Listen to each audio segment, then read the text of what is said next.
do a dissection of that report, even though the white paper is yet to be released. Government is yet to release the white paper. So whatever we're saying might not be totally authoritative, but this report is flying all across, and I'm sure we all remember how it all started. On the 8th of October 2020, it all began #End SARS, #End Police Brutality, and then it began to spread, all across the country until the 20th of October, when the scene happened at the Lekki toll gate. Immediately after that, the Lagos State government, governments all across the country set up various panels. Actually, the federal government directed. Lagos State last week received its own report, and we want to quickly look at the details of that report and issues that are related with it. Somebody in the House who is been very much part of that process is already here, the National Secretary of the Committee for Defense of Human Rights, Comrade Yinka Folari. Comrade Folari, I'd like to welcome you. Yeah, good morning, sir, and good morning, our viewers from all over the places. So we're going to be looking at that panel report, and of course, Moses is also here, standing by too. Well, welcome to the program once again. Now, let's start from maybe the background, before we now look into that report, because it's everywhere now. Federal government. Yesterday, we heard from the Minister of Information and Culture, Alhaji Lai Mohammed, who rubbished that report. But activists like you are saying, no, let's look at it more holistically. But just like Tunji said, we are waiting the white paper or a gazette on that particular report. But let me take you back to, yes, police brutality led to the protest, and it really snowballed, 20th of October, last year. What could you say about first that protest? Could the federal government have avoided the protest? Were there things that could have been handled better before that snowballed into a huge crisis? Well, thank you very much. You will agree with me that the protest didn't just start even last year. Okay. There have been several concerns about the brutality being perpetrated by our security agencies, not limited to the Nigeria police alone. And one would have expected that a nation that is also a signatory to many international treaties on human and people's rights should have taken steps to address most of these challenges. And when it started again, that the youth came up to say, oh, it must end now. We can't continue this way. You move here, you have been unlawfully arrested, you have been harassed, assaulted here and there.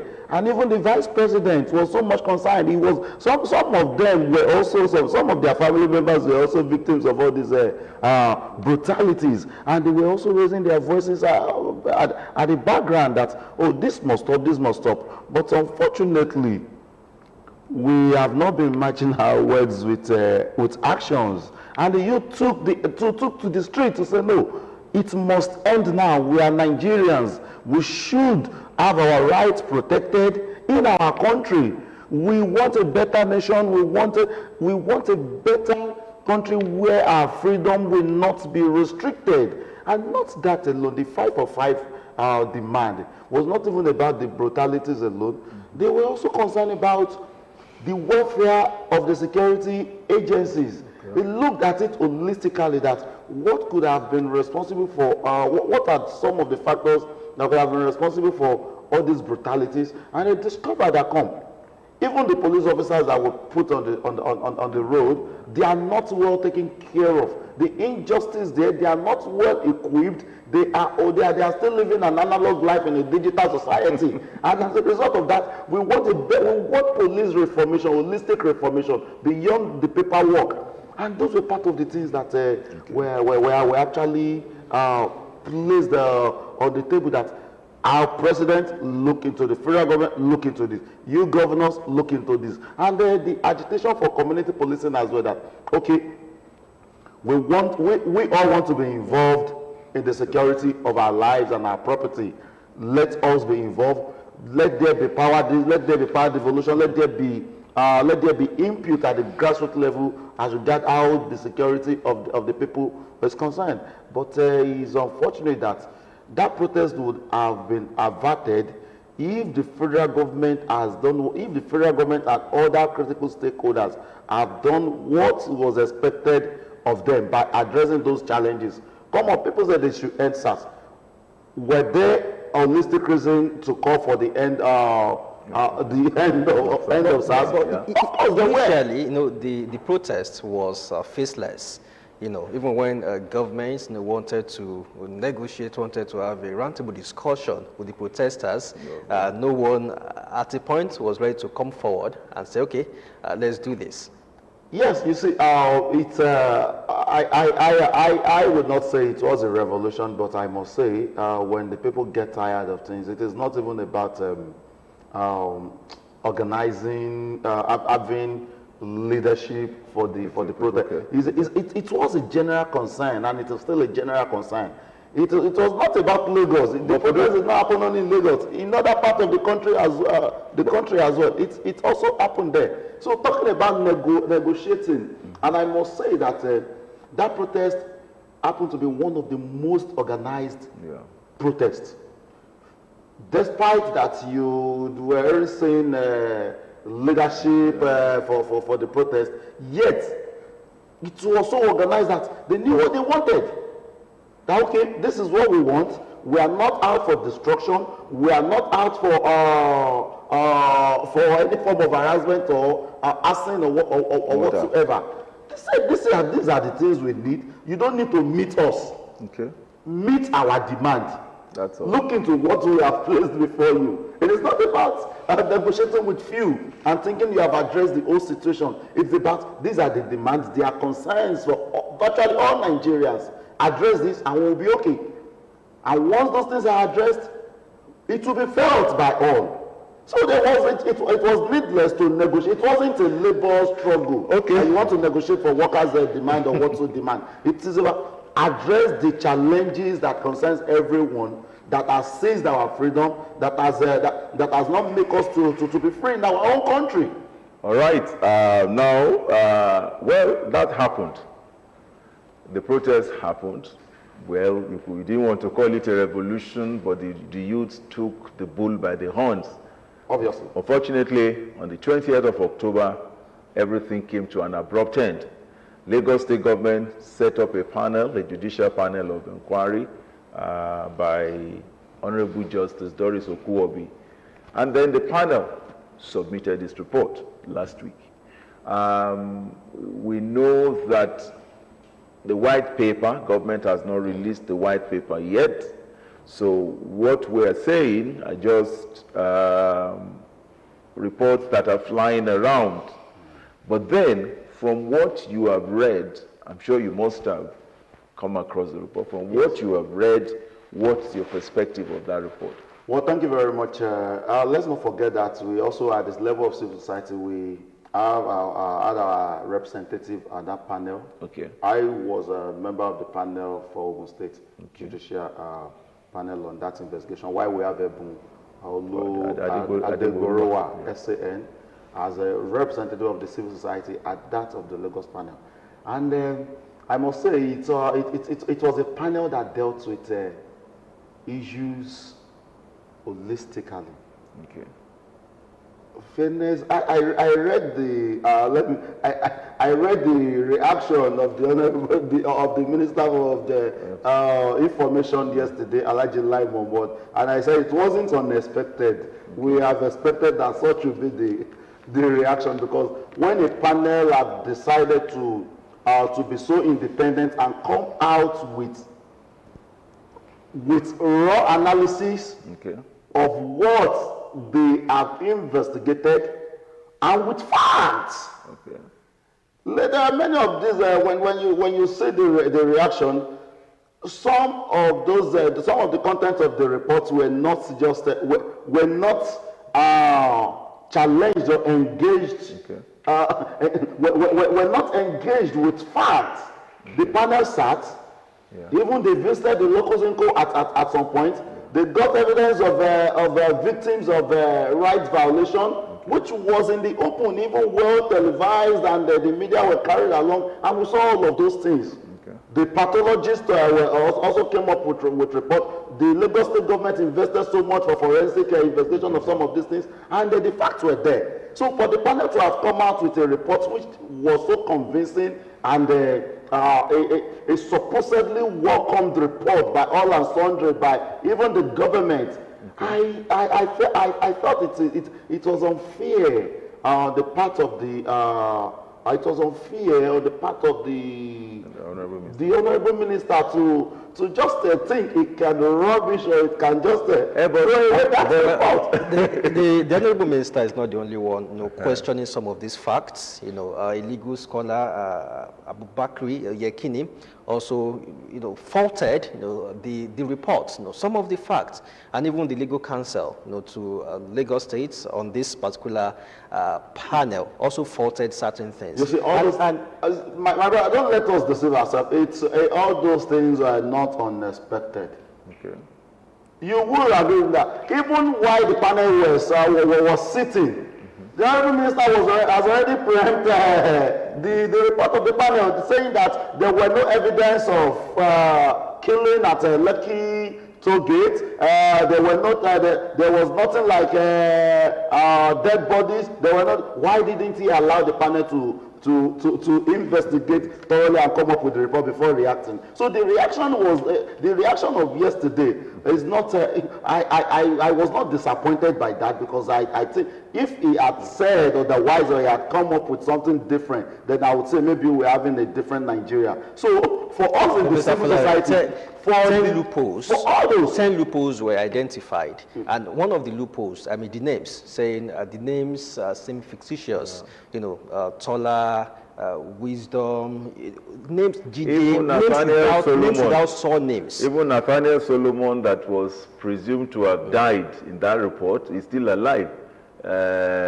Nathaniel still did a video. It was his brother that died, but the Nathaniel Solomon's name isn't the name of the deceased. So, and then you want to look at the fact that, okay, originally we had it was 15, it was 35, it was 75, and now the panel is saying 11. Yes, you see, that is if you have contradictions as far as the figures and the names or whatsoever are concerned.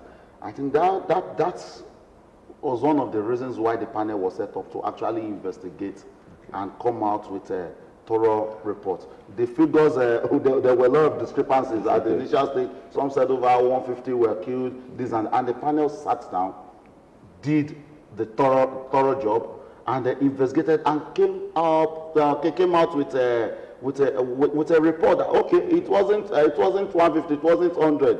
What we have investigated from evidence and all of this stuff, it's so number.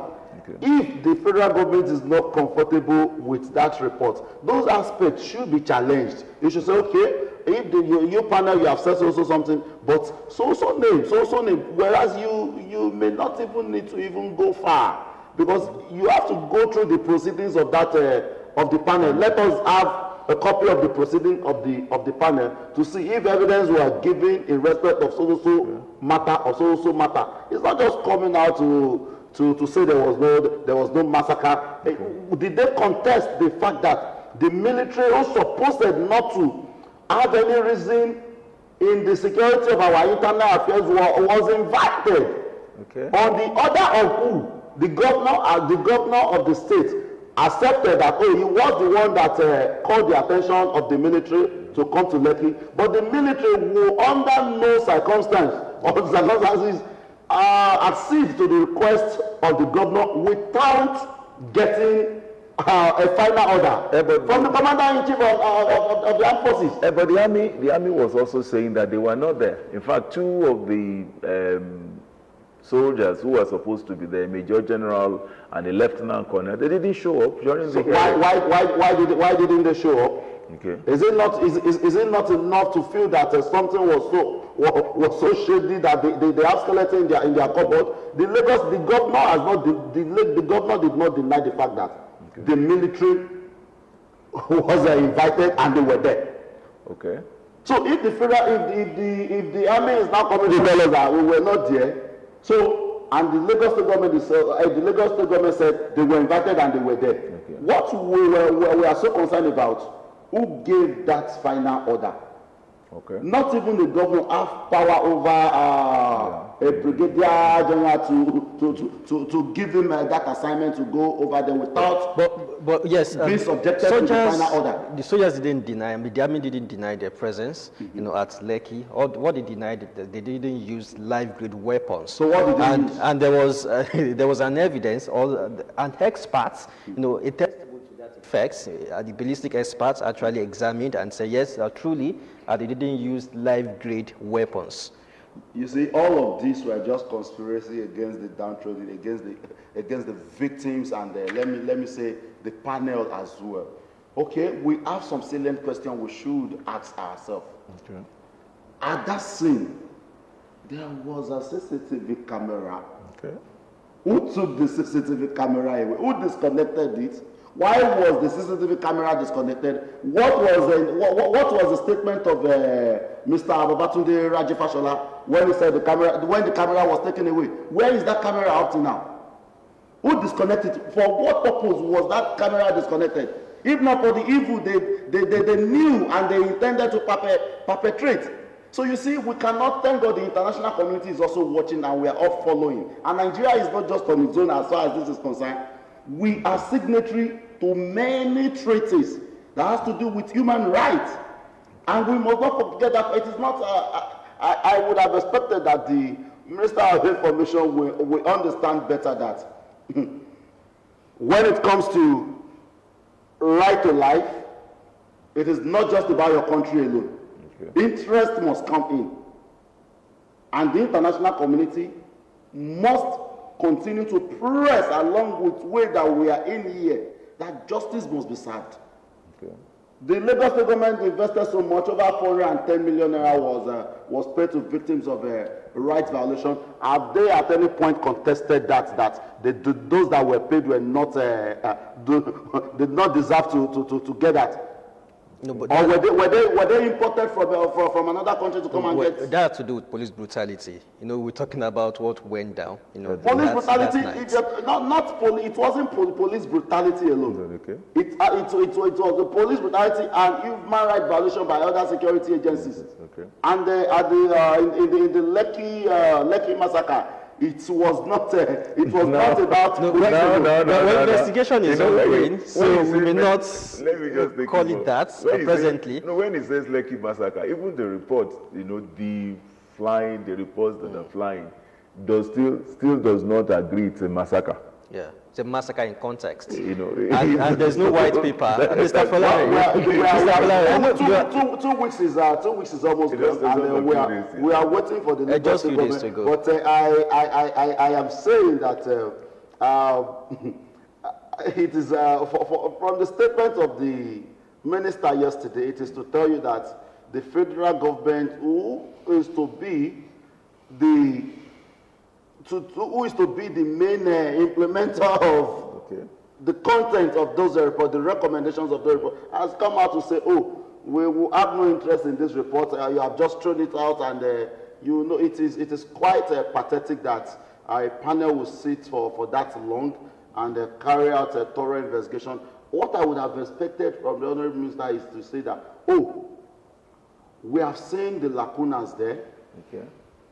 We have seen reasons why we must invest more in training of our security agencies. Let me cite my state, for example. We sat down it was an expository panel, a situation where you had a police officer who has been in service for over 32 years, and he has only attended a human rights training or workshop once in the entire In the entire 32 years, how do you expect such person to understand what human rights entails? And they work on human rights and humanity work every day. So we would have expected that the panel recommendations should even assist the government to come up with a good reformation that all the Nigerians will actually feel that, oh, when remembering the SARS panel, we should remember that that was what led to transformation of our security apparatus in the state. But the reverse is the case. It is as if we are still meddling around. I must say that from the minister's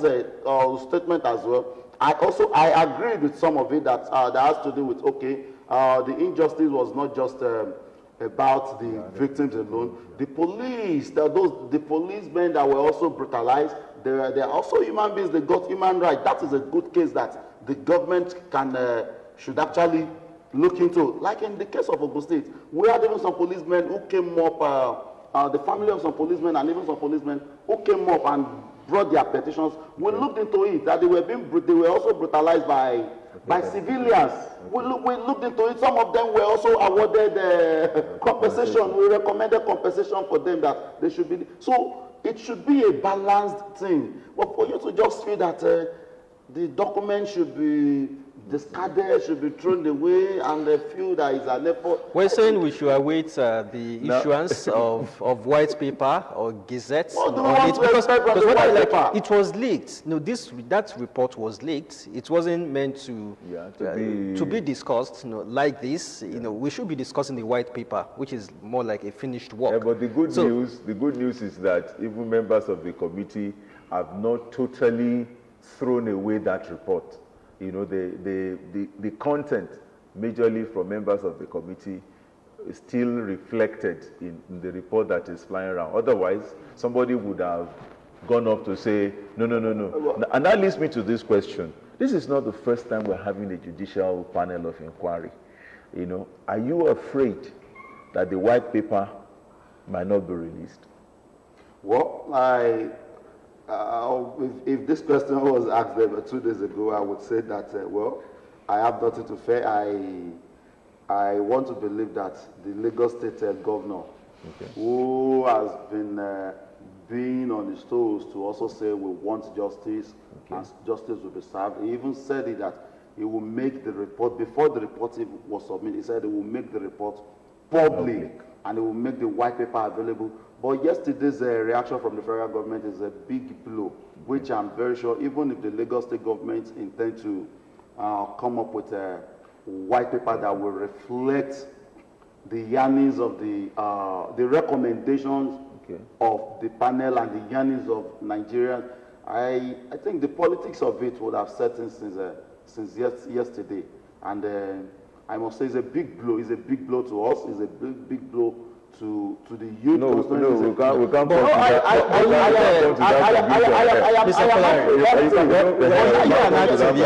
Yesterday's reaction, I think the yesterday reaction from the federal government, I must say, is a very pathetic one. But you have not, you should, the federal government should have even awaited the white paper. Let us see what the Lagos State government will come of the white paper and see how to go about its implementation. Well, but what the government has just said is that, whatever protest that has come up, we are not seeing anything fruitful or whatsoever in that protest. As a matter of fact, the federal government is not, just like they have said before, that the protest intended to overthrow a president or whatsoever. But in a clear view, that was not the intention of the protest. You already had a 5 for 5 demand of the people, and I don't know what type of country we are. We heard from the president when the U.S. Secretary of State visited Nigeria a few days ago, Anthony Blinken, and he was asked about this, and the president said, yes, we'd rather wait for this to exhaust itself, that the federal government is not intervene, until maybe it has to do with maybe matters within its jurisdiction. Is that not different from what we heard from the minister yesterday? Yeah, you see, that's why I said even as pathetic as the reaction of the minister is, I will also say it is very, very laughable that you have a country where they approbate and reprobate you. You talk from left, you talk from right, and you cannot actually think you have a reliable document to say the president. I think from what we had the discussion with the secretary of state, right? I read that comment and I said, oh, well, we will be waiting and see if the federal government will disappoint us by acting properly. But with yesterday's statement from comment from Alhaji Lai Mohammed, you can see it has actually contradicted the. No, you can't. No, you can't. Because what he has said, he said the report is fake. Yeah. The report is this.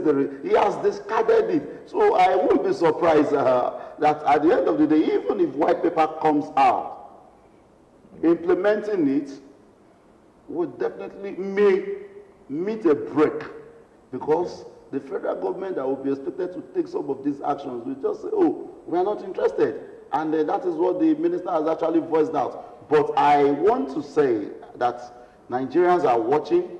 We never pray that we experience the October 20 situation again in the country. But we all need to be guided. To be guided in the sense that it was a day, it was a protest that whenever we remember, we feel sad. No. I feel sad because innocent people became victims of this, victims of the brutality. Is it the businesswomen whose shops were looted? Are you talking of even the policeman that was also killed? Are you talking of the innocent youths that were brutalized? So I think the nation, we need to be guided. We need to prevent such. And the opportunity to prevent such in the future is what has presented itself. Let the states come up with their white paper, not Lagos State alone. And the aspect, you cannot imagine, so governors have not even I've not even implemented anything. I've not gone on partial implementation of the report. They have not even awarded some of the victims compensation. How many months after? And I'm afraid that if we are not guided, we cannot be too sure that similar situation will not happen in future, because it was a situation that was not coordinated by one person, that was not coordinated by two. It was from all angles, and that was why I said, well, using revolution may be wrong, but it wasn't that shape. So I never pray such to happen again, but our actors, our actors, the critical actors, should do the needful. Implement that report, come up with white paper.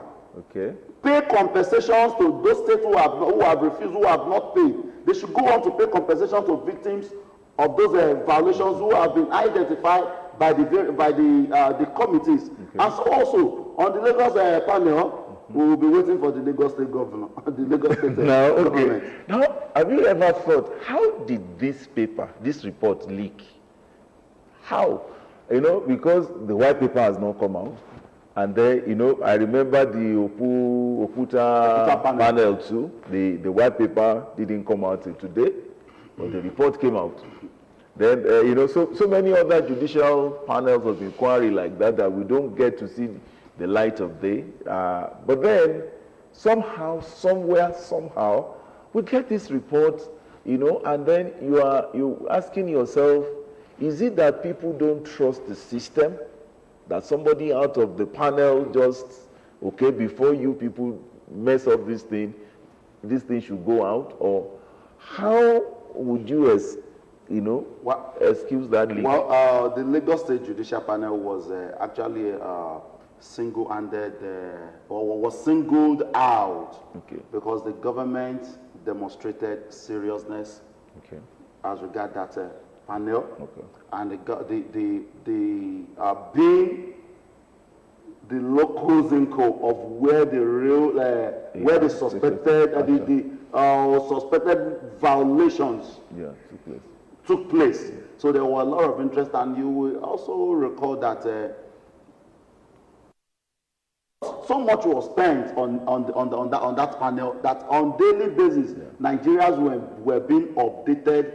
Aside from having about 26 states having their own panel, panel was a core interest to Nigerian communities. So I was not surprised that the report actually got leaked, but I'm using the word leaked again. I don't want to believe in that because the governor himself said it emphatically that the report will be made public once it is submitted. We have nothing to do this, we have nothing to do that, we are going to make it public, and the white paper will come out, we will do this. So I think the transparency aspect of it is very, very commendable that the Lagos State government has done so much in that regard. And then for a member of the panel also felt that, before you people will think you will manipulate, because it is Nigeria. Anybody, even if you have said you have done so well, don't be surprised. Just like some members of the panel have been crying out now that they are being persecuted. You cannot be, you should not be surprised that similar situation could happen if the report has not come out. There's nothing impossible in Nigeria. Manipulated. What would you say as a member of the panel that, that was not what we submitted, that was not our...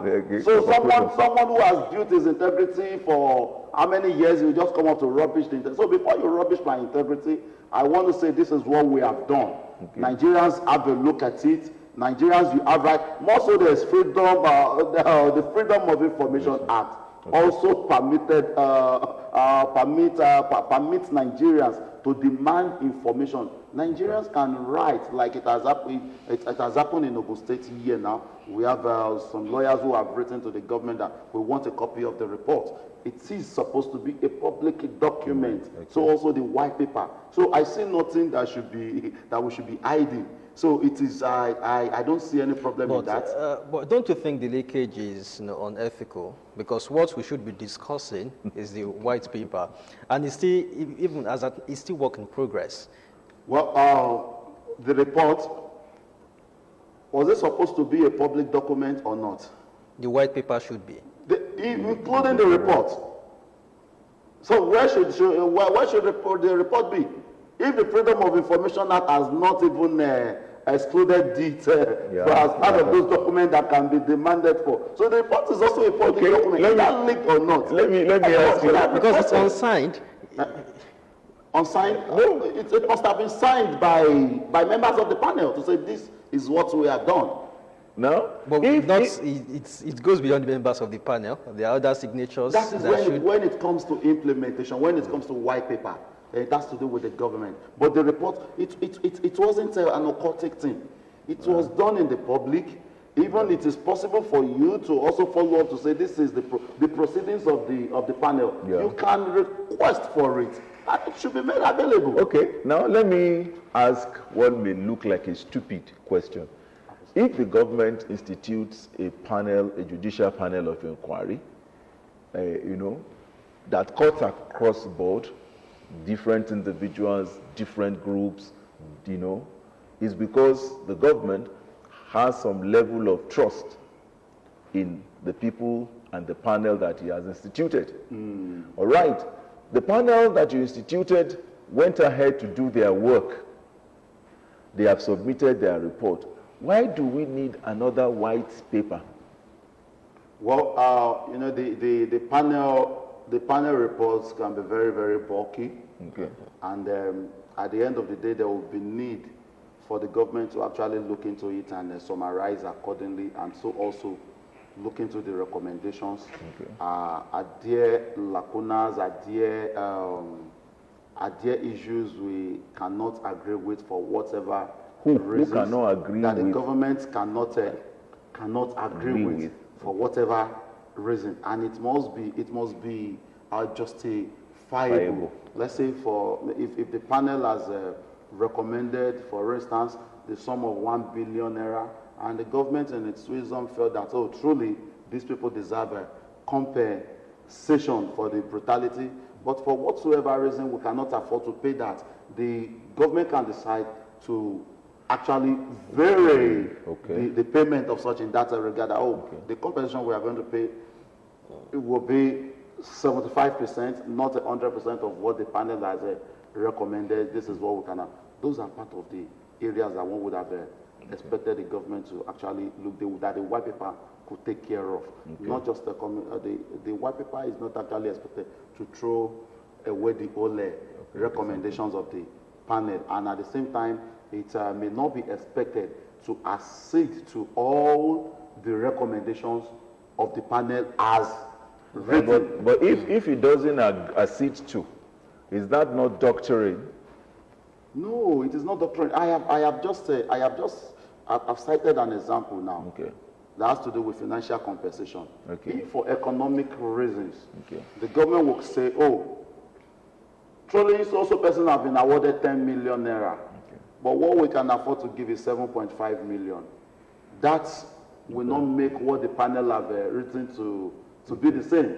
So the white paper will reflect, this is what we can do, this is what we can do. But in most cases, when it has to do with giving Punitive measures. punitive measures, one would expect the white paper to say, okay, so agency, arm of government should do this. We want so person to be prosecuted for so reason, and the white paper will carry all of that. That there are facts, there are evidence, there are enough evidence to say so person is guilty of this, and as far as we are concerned, and within our jurisdiction, so person should be prosecuted. Okay, but can the recommendations be altered also? You know, recommendation from the reports, then the white paper comes out. I have just said it. So there are circumstances that can make the recommendations to be altered. I've talked about the aspect of the financial compensation. If that's finance. That's finance. So in other areas, some of the recommendations will be very difficult for government to alter. Because now that it has leaked? Yes, if the panel findings have stated that, oh, so number of people were killed by so.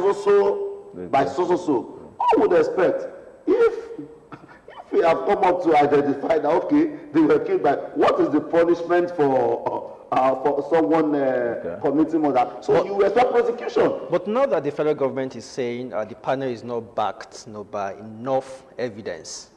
Why would the federal government come up to say a panel is not backed by enough? No, because that's what that's what I'm saying. The minister said yesterday. He faulted. It is laughable. This is a panel that comprises of a retired justice. This is a panel that is that's an retired DIG, representing the police, civil society, leaders of civil society. You have the youth represented. So what other constituency has not been taken care at the level of the panel? Are you coming up to tell us that the old members of the panel were biased? You have not come up to give us that, oh, in the course of the investigation, there was a financial inducement for, you have not come up with on-air argument. You have only come up to say the panel is biased, they didn't do this, they didn't do that. Okay. But we can't just discard. If the judgment favors you or not, the fact is that the judgment is a judgment. Okay, now, comrade, let's look at the fact that, okay, we're still looking at the report, not the white paper. Yeah. One of the things in the report says that 2 soldiers should be sanctioned, a lieutenant colonel and a major general. Now, Lagos State doesn't have control over the army.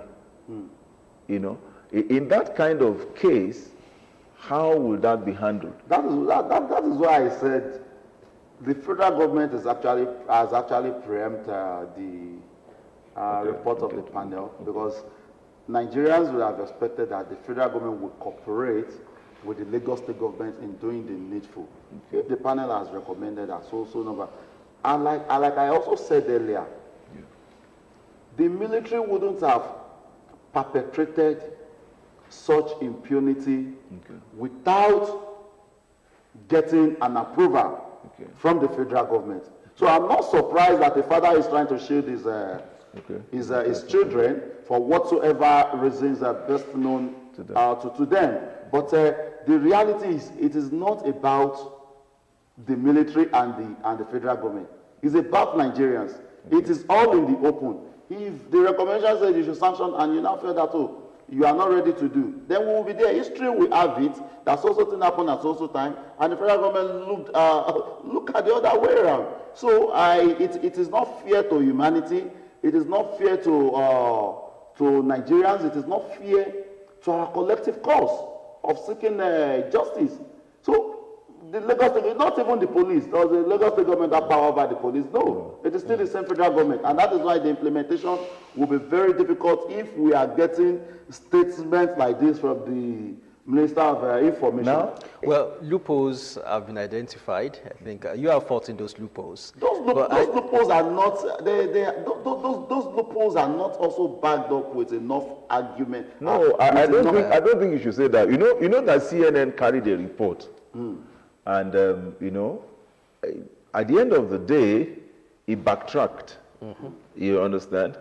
And not that it reneged on what it said, but it was talking about the figures that the number 38 that he said, it's not totally regarding. So don't let us forget that even the U.S. Embassy, at the initial stage, also said there was no, that they can't say authoritatively that there were killings at the Lekki toll gate. And one would think that, U.S. Embassy is not actually far from that, Otta Carrington is not far from Lekki toll gate. That, but they decided in their wisdom to sit back because they saw that the panel has come. Okay. The panel has been inaugurated, and for the panel to carry out its assignment without any form of interruption or interjection, that is, I think that would have been the reason why CNN and the international community decided to sit back. And now, when the panel has concluded its assignment, they came up to say, we have seen the report, and we are expecting you federal government to do the needful. So it is to say they have not CNN by the first statement, which could have been seen as a kind of interference, backtracked and said, no, it wasn't 38, this and that. Yeah, that was hasty. That was hasty. And they allowed the panel to sit down. They believe in what the panel can do. The federal government has not come up to say the international community influenced the panel, that whatever set of people influenced the panel. Rather, most Nigerians sat down and were following what the panel proceedings was doing, and we saw the evidence and everything as they were being presented at the panel. Does it not now put Lagos State on the spot? Because the governor has said he's going all out. He has made that clear. He has, made assurance double sure. If anything happens between now and 5 days, 6 days, is he not going to put the Lagos State government on that? Well, I sympathize with the Lagos State governor himself, who have actually during the whole protest and even after the protest, we saw how he has been so persuasive in his action and saying, we are going to ensure justice, we are going to do this, we are going to do that.